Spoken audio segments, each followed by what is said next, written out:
Hey everybody, just setting my phone up on the tripod now so I'm not bouncing you guys to death. And hopefully that guy who just decided he wanted to start fixing up all of his branches and stuff in the background is not too obnoxious. I thought I might do a little live stream with you guys here because it's been a bit since we've done a video, and that is because the garage is still in progress, so lots of stuff happening. Just gonna set up this tripod here a little bit better. There we go, that's better. Yep, perfect. So now I can actually read, and I'll give you guys a tour in a minute. I'm just gonna let everybody kind of join in and get the chat showing up and everything. Let's show all of the chat so I don't miss anything. Ashley Crocker says, I was just thinking today it's been a little while, and you're right, it has. I could kind of feel that. I've been wanting to make a video, but I haven't been able to.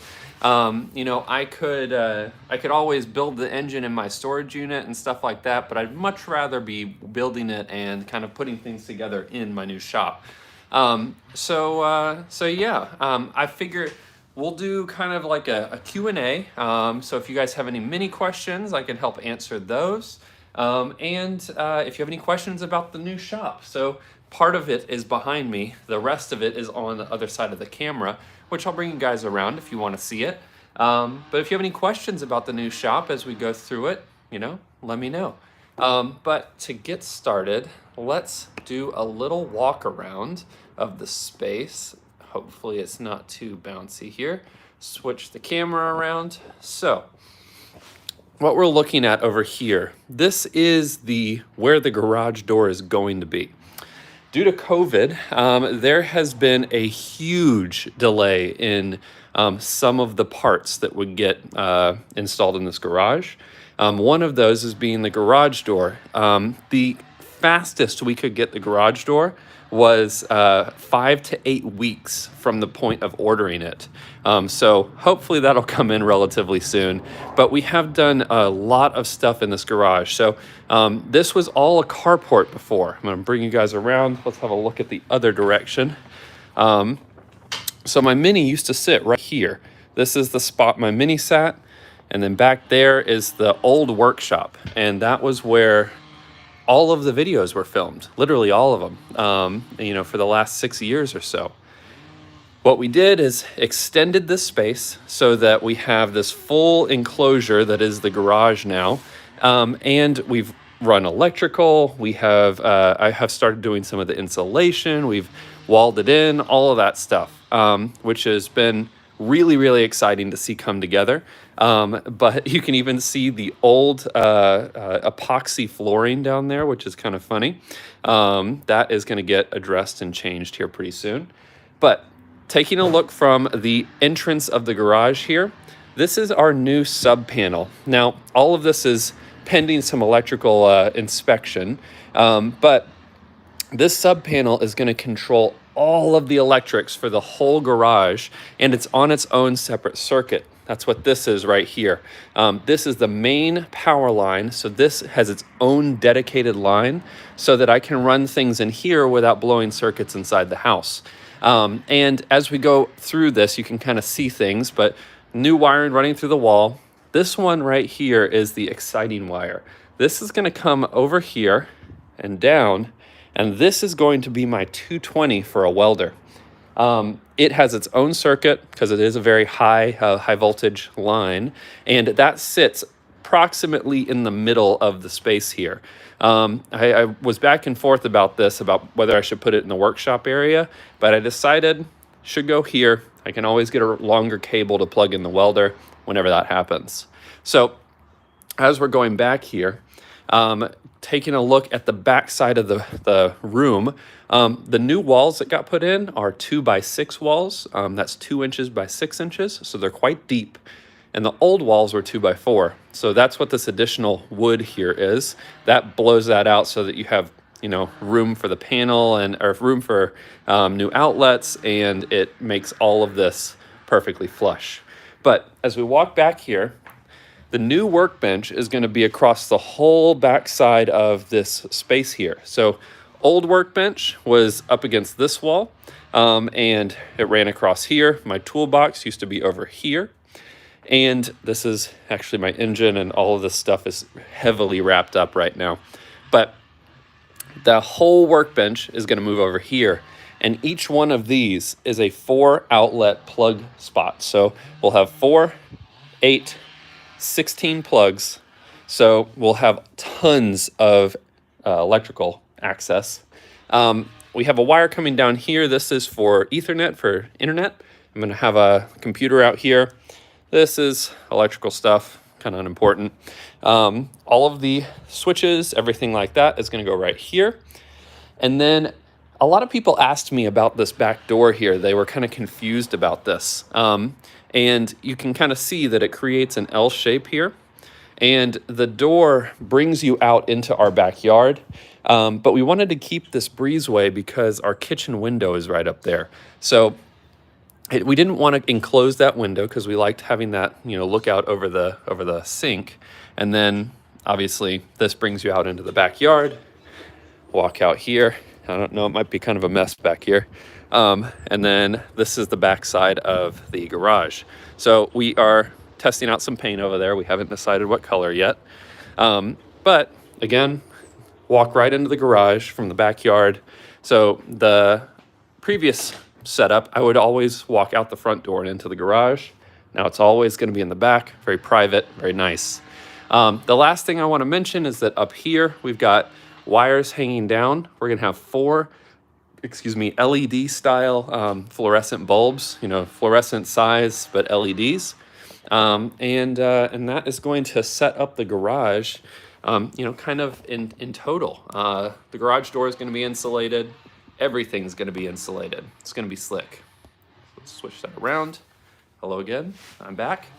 So now that I've kind of showed you guys the garage, if you have any questions, feel free to ask. But let's talk about minis or the garage. What's going on with you guys? How's your day going so far? Ruben Martin says, your mini is very cool. In Portugal, we say, do Carlejo. Is that right? What's that mean? Hey Corey, it's good to see you in here. I haven't heard you on Discord lately. Hope things are going well with your mini and the supercharged setup. Appreciate the kind words. I ship mice elf. I ship myself. That's funny. Looks mint. Hello everyone. Corey, so you're asking about a hoist. So right now, I don't have any plans for a hoist. The roof is not like super structurally sound. I mean, it's fine for a roof, but to lift engines up and things like that, I'm probably not going to have anything like that in here. Over there is my regular engine lift, right over there. So that will be my tool for lifting engines for the foreseeable future. At some point, I do have ideas of putting a lift in here. Like a 2-post lift or something maybe in the ground so that it's flush when you're not using it and then lifts the car up after that. We'll see about that. It's a lot of money. And don't know if I'll get as much of a gain out of it as I want to. But I do have plans to put in hard lines for air compressor. The air compressor would live over on the back side in a corner over here. So as we rotate around, there is a small pocket here, and then one more, well, you can't see it because of the insulation. Anyway, I'm gonna put an air compressor in here, run hard lines at some point so that I have access to air everywhere, and then I'll try and find a way to make that quieter too.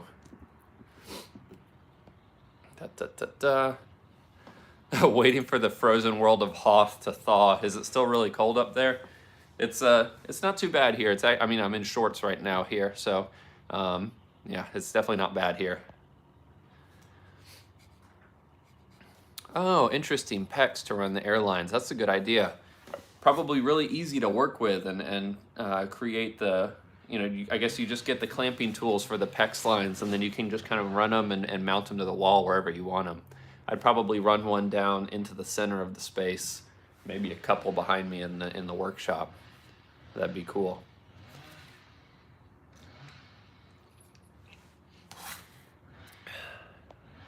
Let's see. Yeah, it's been tough knowing that my engine is right back here. You know, I can't put it together yet. I'm still waiting on some things from the car kitchen to come in. He is building an intercooler kit for me. And so the intake manifold, exhaust manifold, and downpipe for the turbo is all set up already. And that went over to the car kitchen, and he is working on that and putting that all together in a way that makes sense. He's got like a mock-up space to build these things, so should be pretty cool.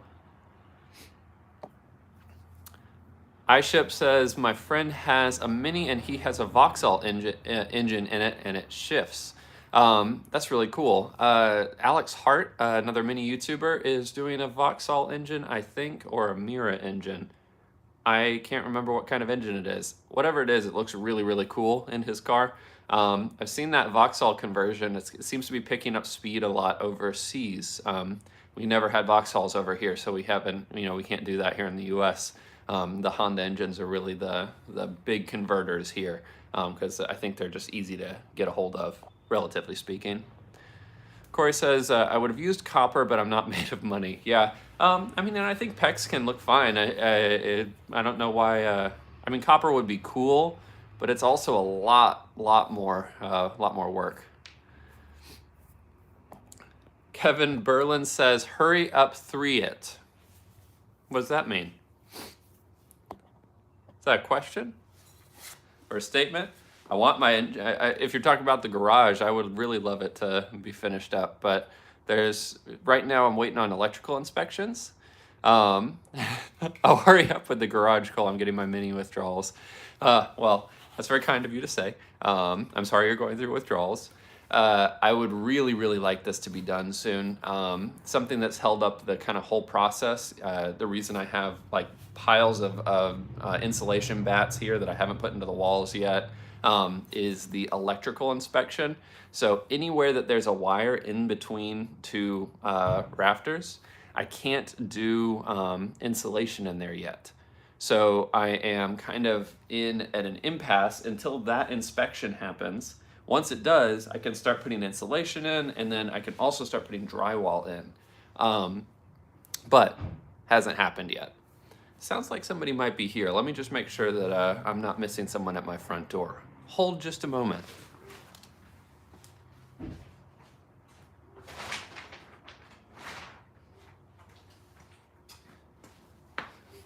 Oh, I'm back. Looks like it was just the mailman dropping off the mail for the day. So, yeah. Let's see. Did I miss any questions while I was gone? Wasn't gone very long. Matthew Gamble says, always enjoyed your blogs and have just bought a 96 Mini Cooper. That's really exciting. Is it a carbureted Mini or after the conversion? I can't remember the year cutoff. So, do you have an SPI? Is it MPI? I'm curious. Congratulations on the new Mini Cooper too. It's very exciting.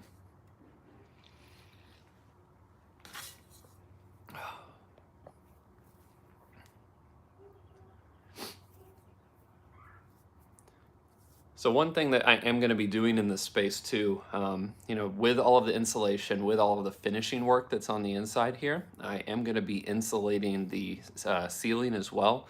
And I'll probably be installing like a split AC unit over here, something that will heat and cool. All of the doors in here are going to be fully insulated, so it should be a pretty nice finished space when it's done. It'll be a nice space to work in, that's for sure. I've never had a space that was temperature controlled in any way. So, in the middle of the summer when I'd be working on my car in the carport, if it was, 40 degrees Celsius, which it often does get up to here in Charlotte, I'd be out there cooking. Or if it's in the middle of the winter below 0, I'd be out there freezing. So it'll be a nice change of pace to have a temperature controlled space at some point. Even just insulation alone is probably going to help a good bit. Matthew says, thank you, it's a carb and I'm 90% sure it's an MPI. So if it's a carbureted engine, unless it's been converted from an MPI engine, The carbureted engines and MPI, you wouldn't have both.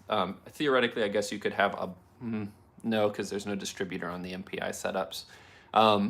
It would be kind of unusual for you to have a carbureted MPI block, but it is possible. It'd just be a little unusual. So MPI is the injection method so it'd be like fuel injection instead of a carburetor, and the whole throttle body and everything would be different. It would completely replace the carburetor. So if you have that, it'd be fuel injection. If you didn't have that, or maybe you had an SPI, which is a single point injection, still a whole different throttle body, replaces that carb. Be curious to see how that's been set up. If you need any help with it, feel free to shoot me an email. Hopefully I can help you out. Diego says, do you recommend any book or learning platform about tuning minis? Shameless plug, I've got some videos on tuning my mini or tuning minis here on the channel. If you search through some of my older videos, I've got stuff on the HIF 44. I've got some stuff on an HS6. And a few other videos about carburetor tuning. Separate from that, I'm not the only resource. Dave Vizard's book, Tuning the A Series, is an incredible book. I would definitely recommend picking that up. It's going to give you all of the basics, all of the advanced stuff. It's really a great book to learn from. And then other than that, just kind of getting out there and seeing what different knobs and screws do. Taking a diagram of the carburetor you have and seeing what everything is supposed to do. But definitely, if you're looking for a book, definitely start off with Dave Vizard's book. It's called the Yellow Bible. Some people call it that, but it's called Tuning the A Series Engine. Let's see here. I don't know how to pronounce this name. It starts with SCTRCST. Any suggestions for how to loosen mixture screws in the HS4 carb? Have the carb apart but can't get the screw to move either way. The mixture screw, if you have the carb apart right now, so the mixture screw on the bottom of the carburetor,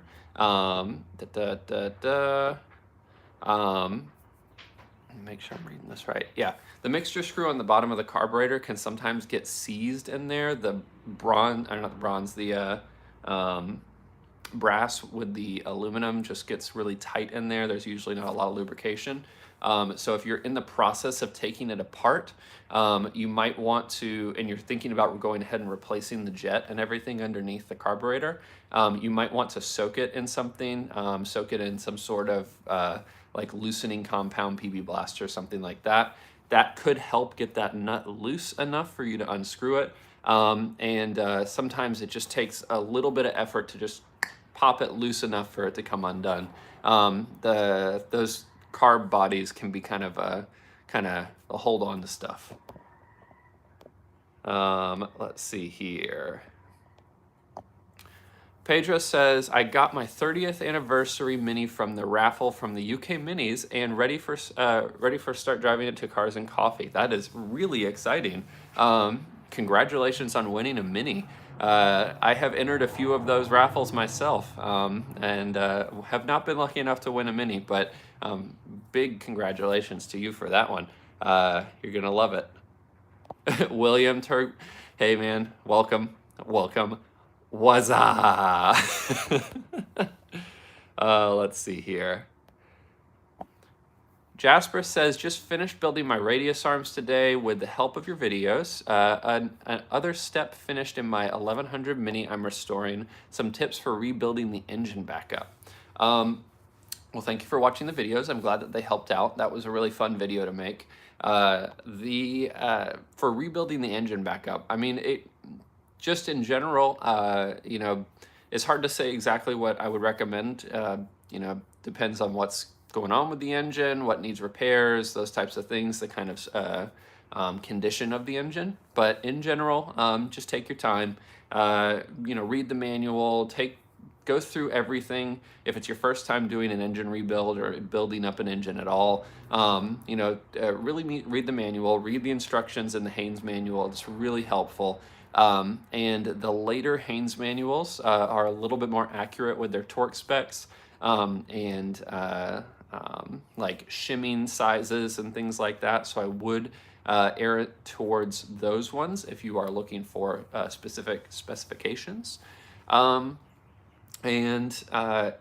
one of the biggest things that I think a lot of people don't realize, or not really don't realize, but don't take into account when you're building an engine is always build it in as clean a space as you possibly can.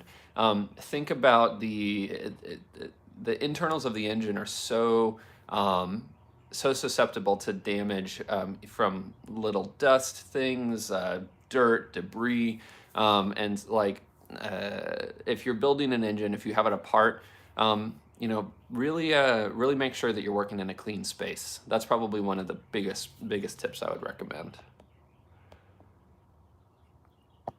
William says, currently fixing my next issue, belt not aligned. That's frustrating. So do you have a new alternator on there? Or maybe a new pulley? Those things can kind of change the alignment of those belts. Can be kind of frustrating. I have found that later or newer alternators sometimes have to get a spacer put in between the pulley, so you unbolt the pulley on the alternator, put in like a shim, basically just a washer, and then tighten that back up, and it could either space it out or maybe you need something smaller. Yeah, I ran into that issue with my last alternator before I went down the supercharged and turbocharged route. I had to do quite a bit of fiddling to get my belt to line up. I actually lost a belt on mine because it wasn't perfectly aligned. Jasper says, first time I'm ever restoring a Mini or car in general. Well, then that I would lean back on that tip that I mentioned, is really take your time.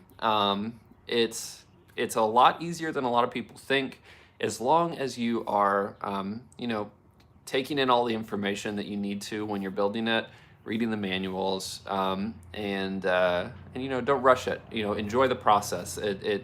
If you take the time to enjoy the process, you're almost always going to end up with a better result at the end anyways.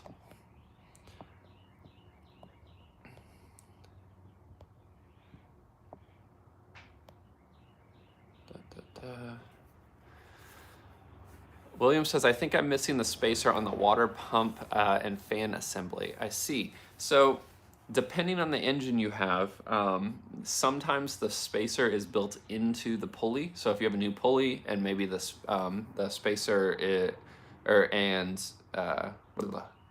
you have a new pulley, sometimes you don't need the spacer anymore. But the spacer usually sits on the outside of the pulley, so it wouldn't impact how far the pulley is moved. The spacer doesn't go underneath the pulley, it goes on top of it. So pulley, spacer, and then fan.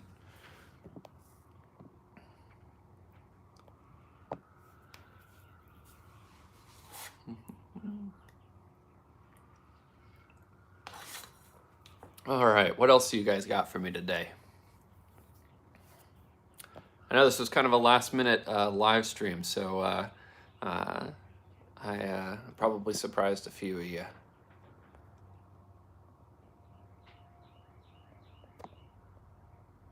Oops. Oh, almost ended the stream. Just fixing some stuff here.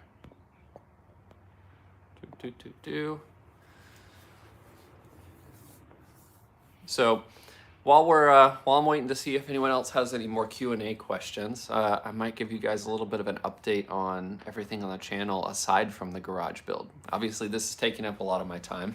See, basically all of my time. The turbocharged engine, now turbocharged, previously supercharged engine, I'm still collecting parts for that. So the process is still in that kind of collection phase, getting everything put together and getting all the stuff I need so that I can assemble that when the garage is finally done. You guys might remember the mystery engine build. That is still pending and in progress. I have to build the gearbox for that and build the whole engine basically. I have someone on the channel, one of my patrons, has decided to purchase that engine. So we are building that up to his spec, which is a little bit nicer than, a little bit fancier than we were going to be originally building it for. So that's pretty exciting. I think you guys are really, really going to love that. And then who knows what else? Lots of big stuff coming in the future here on the channel. Obviously, lots of build stuff inside the garage. Going to put that together. Let's see what else we got here. Corey says, on a different note, my father finished rebuilding the engine for my 67 MGB GT. That's awesome. Congratulations. I always love those MGB GTs. One, they're fun to say really fast, but two, the name is fun to say really fast. But they have such a cool shape. I have talked to other people who said they absolutely hate the shape of them, but I just love it. It has this kind of like hatchbacky, fastback vibe to it. It's not really either of them, but it's also both of them at the same time. I don't know. I always liked it. William says, Davey on Discord states otherwise. I've always seen the spacer put on the front of the pulley, not on the back side of the pulley. Everyone I've taken apart, at least. So that's not to say that that's the right way. It just happened to be the ones that I took apart were that way.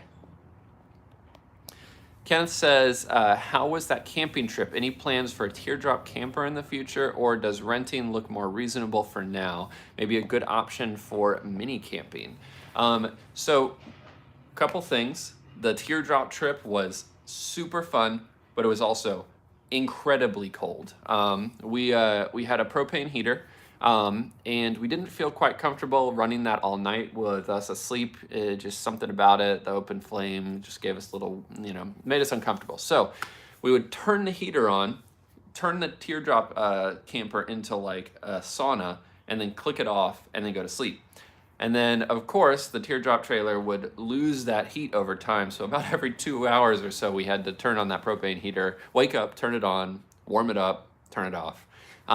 So that was not so fun. We realized that we either need something more insulated, or we want something, or we don't want to go winter camping as much anymore. But Teardrop Camper was awesome. It was great. We really, really think that's something that's going to be in our future. Not anytime real soon. This garage is it's pretty expensive. And so we're going to have to save up for it, but maybe in a few years. Thought about building our own. I see your comment here, but that's also a lot of work. And I think that buying one, maybe secondhand, might end up being a little bit better, and then tweaking that. For us, at least. I don't need to build a Teardrop trailer. Yeah. Jasper says, is there a way to replace the Speedo cable easy without taking out the engine? Mine broke before I started restoring. Yeah. You don't have to take the engine out to replace the speedometer cable. It's inconvenient and difficult to get your hand down the backside of the engine. I have found that removing the carburetor and disconnecting the lost my train of thought. Disconnecting the exhaust can help quite a bit, the exhaust manifold. That can help. If you do that, though, you might end up needing a new gasket for your exhaust manifold. It really just depends on how big your hands are. It's really, really difficult to get my hands down the backside of the engine. I've got big, stupid orangutan hands, and so it's like, getting my hand down there is basically impossible. But if you have somebody who's got smaller hands that could help you out, that is a good tip. Or the lower radiator hose on your radiator. If you have to flush your radiator at the same time, it might be a good time to go ahead and replace that speedometer cable too. That can give you a little bit of extra room to get down there. No matter what, though, it is kind of finicky, unfortunately.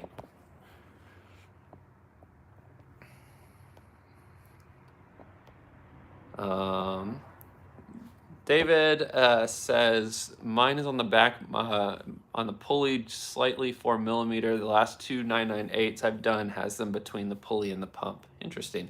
Maybe I've been doing it wrong this time. So there you go. If maybe putting that spacer on the backside will help align those belts for you. Fingers crossed. Gentleman's Motor Racing Team says, you know what they say about big hands? Big gloves. I've heard the same thing about feet and socks. Is there something to that?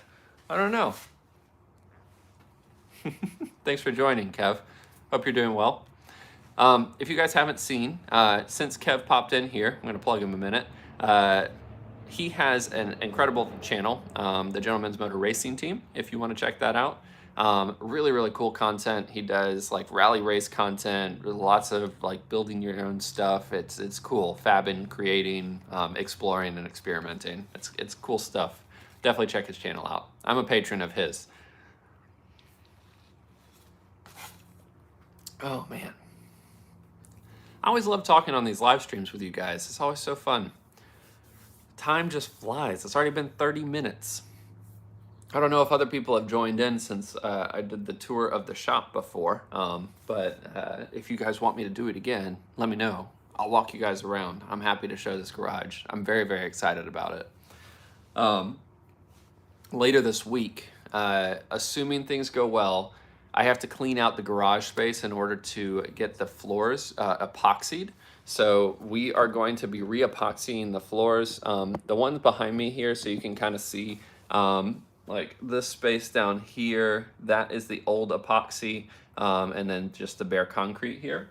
So what they're gonna do is come through with a diamond grinder, I think, or some sort of grinding device, and grind off the top layer, all the oil that my Mini has already dumped onto the concrete. They're gonna grind all of that off, grind off the old epoxy, clean all that out, and then they're gonna come back and put a brand new epoxy across the whole thing. They're also gonna fill in any cracks and stuff like that in the concrete.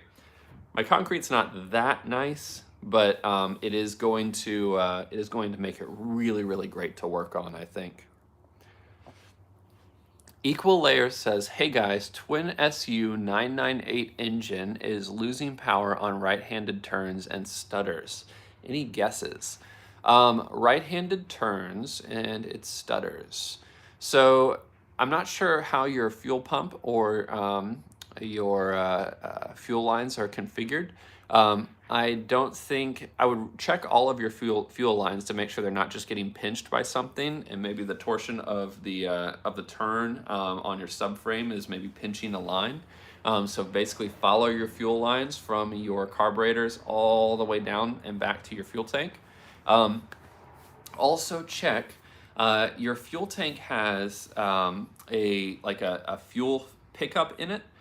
Depending on the age of your tank, it's in different places, and there's a little mesh filter on it that on hard turns it might be getting clogged. It might not be getting enough. It might not be getting enough submersion in the gasoline anymore. Definitely something worth checking out. It could also be that your pump is configured in a way that when maybe it's turned sideways, and when you're hitting a turn really hard, if the pump's not very good or it's starting to die, it might not be good enough at continuing that flow through to your carburetors. So I might check your fuel pressure as well. As far as the carburetors themselves, they shouldn't have any sort of impact to side load like that. The float bowls should all get filled up pretty well, assuming your carburetors or assuming your fuel pump is good. And if there's fuel in those, it should be pumping just fine. I would check your fuel pressure as well, just to make sure that that's in the acceptable ranges. Kenneth Polly says, what kind of epoxy coating are you going with, chip or solid color? So this was, oh man, this one I went back and forth about for ages. Basically, I really, really wanted a solid white carport or solid white garage floor epoxy. It's the look I like, it's the style I like, and it would give me a really nice picture of if I have fluids dripping, I would be able to see what color they were really easily, and I like that. I talked to a few epoxy folks, and all of them, a couple steered me away, tried to steer me away from the white just based on the fact that they didn't like doing white. And then my most recent one, and the guy that I ended up going with, steered me away and gave me some good reasons for it that were, my concrete is very, very like wavy. And even after a diamond grind, it's not going to level the concrete. It's going to get the top layer of stuff off, but it's not going to actually create a level surface. And in order to do that, I would have to redo the concrete pad in my space here, which I definitely don't want to do.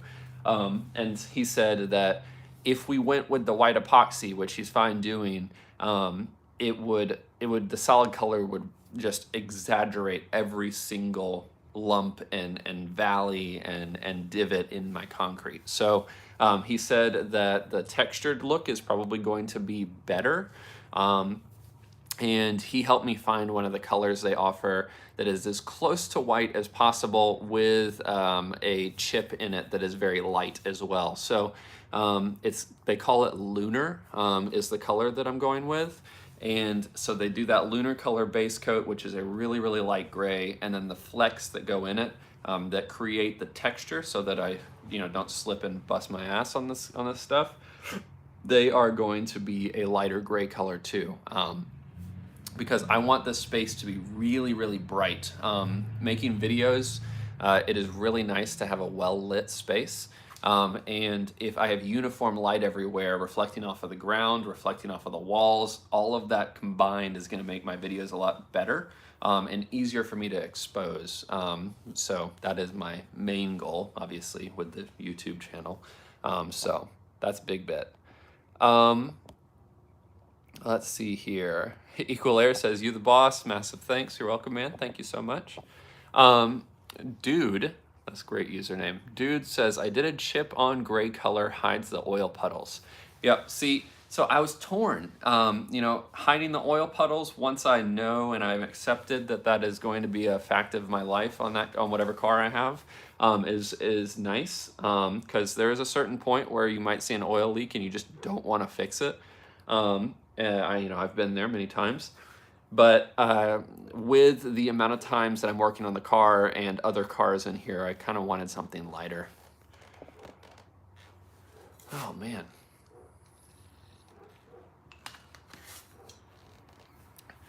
So we also redid the whole front side of our house at the same time as doing this garage. So, we enclosed the garage into a really, really large single car garage basically, but we also re-sided the house and we are going to be repainting the whole house as well. Pretty excited about that.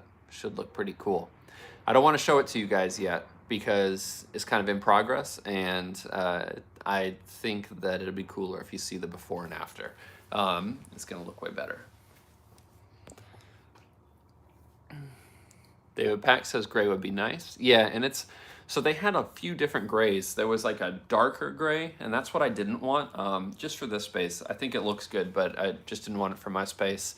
And I was like, no, I want something much, much lighter. And this place really came through for me and found a color that worked out.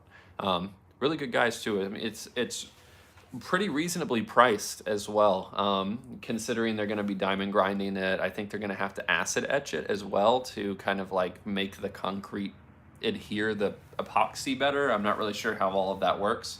I don't know if I'm going to be able to get a video of that, but I will be able to get the finished product. It depends on if their guys are comfortable with me videoing them, So also, you might have just heard that truck drive by. I think that's the number one thing I'm looking forward to, is not having to deal with the sounds of the road in front of my house once all the insulation is in. So it looks like things are starting to wind down. Viewers are starting to pop off. So if you guys have any other questions, let me know. Otherwise, I might pop off and have some lunch over here. I have some really exciting things that I'm working on today for you guys. So if you are not subscribed or not following me on Instagram, I would very much encourage you to go check me out on there, where I do most of my announcements on Instagram, and that's Classic Mini DIY 59 on Instagram. But keep an eye out. There should be some pretty big announcements coming out this week, separate from the garage, which is also a pretty big announcement. David Pack says, epoxy is the best, easy to clean and less dust. Exposed concrete makes so much dust. Yeah, it's crazy. I don't understand how it creates so much dust. It's going to be really nice to be able to basically take a squeegee and just squeegee out the whole garage when I want to clean it, you know, lay down some water and just push it on out of the garage. Should be nice. So, well, everybody, thank you so much for joining in this this surprise live stream. It has been fun answering your questions and showing you guys the garage. And until I see you guys on the next video, it'll probably be another garage video coming soon. I'm kind of holding off on releasing it because I do want to make a little bit more progress before I update you guys. But on the next one, probably going to have some insulation done, maybe drywall, epoxy floor, who knows? We'll see how far we get. Should be pretty fun. And then once all of this is done, I promise we'll get back to the mini stuff. I know that it's taken a little while, but just bear with me and give me a little bit of your patience until we get the videos back rolling as originally scheduled.